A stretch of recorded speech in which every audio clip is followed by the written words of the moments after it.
Hi everybody, Mars here, the teaching professional at Southwick Park Golf Club. And just to start today, a intensive golf package. It's something that we do offer here at Southwick Park. It's a long day and a lot of golf, but for some golfers whose time is precious or want to have a good hit in their golf in one day, it's a great opportunity. So what we'll do, I'm out today with a young fella called Dan, and he's got a day package that someone bought him as a present. We're going to start off with me asking him a lot of questions, finding out what his goals are, what his weaknesses are, what his strengths are in his game, and giving us the first 2 hours to really grind away at that. So the first hour will be long game. We'll hit a lot of balls on the range. I'll give him a fair bit of tuition, and then we'll reset. If he wants a little drink or a snack, we'll just have a 10-minute break, and then we'll hit an hour of short game. So that will be everything in short game, including putting and bunkers and bits and bobs like that. Mini break into the simulator. So we'll have a good, probably 3/4 of an hour session on his gapping, making sure he's happy with all the gaps in his set. I use the data from my flight scope and send that to him later, which will give him yardages for all his clubs. After that, onto the course, 2-hour playing lesson, see if we can put some of those things into practice that we've been working on the range, and then seeing if his processes are good on the range, see if his choices are right, his club selections are good, and then I will finish the day, send him an email with all the data and some key points that I think he should work on. So I'll give you a few clips of the day and let you see how Dan and I got on.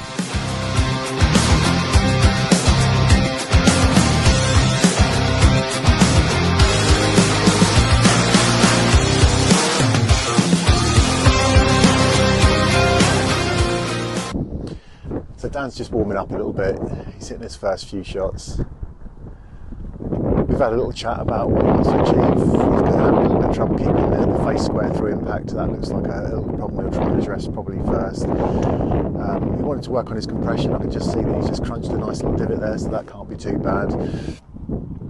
He's got a few little chipping woes, especially with the easiest shots. Dan plays flop shots very well, and some of the simplest chips not so well, so we're going to have a little grind on that. And he's got a little bogey hole out on the course, which is his tee shot on the 4th, so we'll definitely see if we can stay there for a minute and give him a good strategy, because he's got a match actually on Monday. So we'll catch up a bit later, and he's still warming up. So going on from a long game session, we're down here on the little short game area at Southwick Park. It's got quite nice, got a few greens and a bunker and plenty of area for us to use. Dan here's just having a few little warm-up chips. Dan's very good at some of the hardest shots in golf. He can play a fantastic flop shot, but actually his bread and butter, little dinks onto the green where you're going to just knock it up close and hold the putt, isn't great. So there's a few technical changes to make here, and might get back to you with the improvements with a bit of luck. So we've come inside now to the indoor studio, and Dan's working on his woods and his drivers. We've got a little problem here from his iron swing to his wood swings, which we're trying to get out. So let me just let him hit this shot. A little problem we've got is swing path. So I'm going to stop the screen and maybe show you the numbers quickly. It's not a bad shot there. He's got his forward out. It's gone over 220 yards, so it's a decent swing because Dan's got a lot of club head speed. So I don't know if you guys can see that, but Dan's swing path number, and this is some of the things you can look at when we come in here, is out to in by 12 degrees, and we both had a little chat that that's a really heavy number, and we've got to reduce that, and that's a technique change. What are we working on, Dan? Yeah, so it's basically in the start of his downswing. We're trying to get this, I'm going to get the screen running again, but these are all the data we can gather from the simulator, and I'm going to leave it now and come back to you later.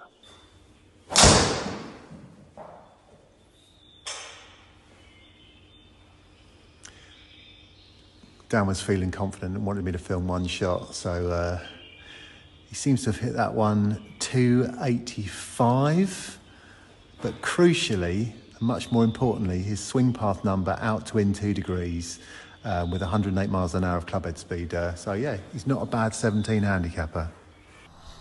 Right, we're off. Dan's probably feeling a little bit of pressure. A few people watching and me filming, it's probably the last thing he needs, but this is real life. We talked about his aim. Set this up a little bit left of where the tee box wants to aim in. And good luck, Dan. He's hit a fantastic shot. It's gone straight down the middle. Fair play. So we're out here on the 4th. Dan's been struggling with this hole. This is stroke index 1 at Southwick Park. It is a genuinely difficult tee shot from the medal tee. There's not much to aim at. It opens up around the corner, so we're going to just try and go with safety first, and he's going to hit an iron, not trying to be too greedy. And yeah, let it go then, Dan. You'll reach there, nice and smooth.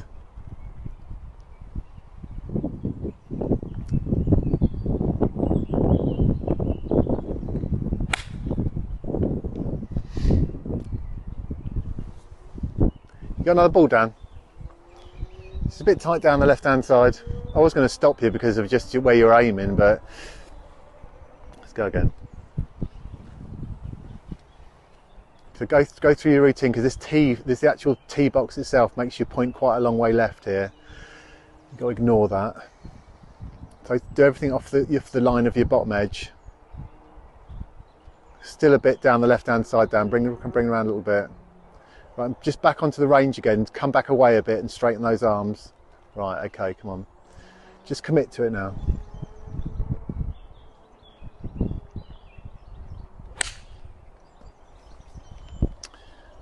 And it still is bogey hole. Well, we've just come to the